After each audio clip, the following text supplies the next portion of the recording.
see on that last lap crash then? I didn't see the crash at all. I saw a piece of metal go flying through the air, and as I watched it, it hit a man up behind us. As I turned back around to say something to him, I saw the gentleman in front of me go forward, so I jumped forward to make sure that he was okay. He had been hit in the head, and then we found out later that the gentleman that I saw it hit behind us, it hit him, bounced off of him, hit his wife, and apparently hit his wife in the stomach. And it was just a piece of metal that hit the guy's? It was a chunk of steel. And is that the same? Is that the same piece that hit the guys in front of you as well? I believe so. Yes, it happened so fast. I saw it hit that guy in front of me. He was sitting right in front of me. I saw it hit him in the head, and it went flying, and then it hit the other two people, the husband and wife, that were sitting next to each other. What kind of injuries did it look like they have? Head and stomach.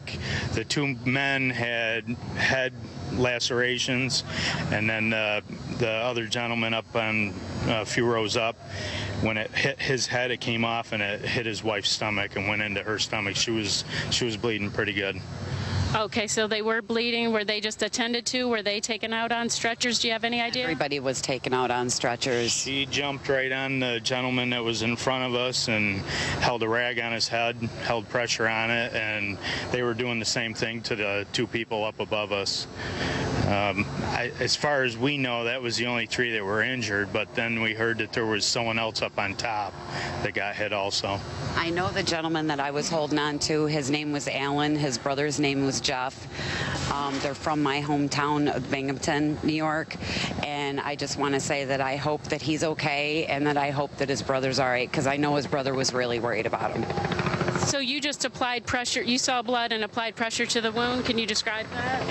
It was messy, but his brother, Alan, I'll give you credit for what happened. You didn't lose consciousness or your sense of humor. So I'm glad everything turned out the way that it did. He was doing good. He was talking, and he said that he felt okay. He just wanted to know what hit him was the biggest thing. And I know you told us we seen the crash coming. And then I seen Tony Stewart coming, and he snuck around him. So I stopped looking at the crash.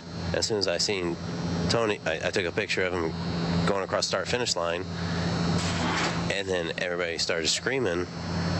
And I thought everybody was cheering because I felt something hit me across the head. And I looked back, and there was a lot of smoke, and the fence was gone. And I looked at him, and he was he was startled, and I had no idea had no idea that, like, the whole car just came, engine and tire just came through the fence, until he had taken these pictures and shown me the picture the picture of the tire and the engine just coming through the fence.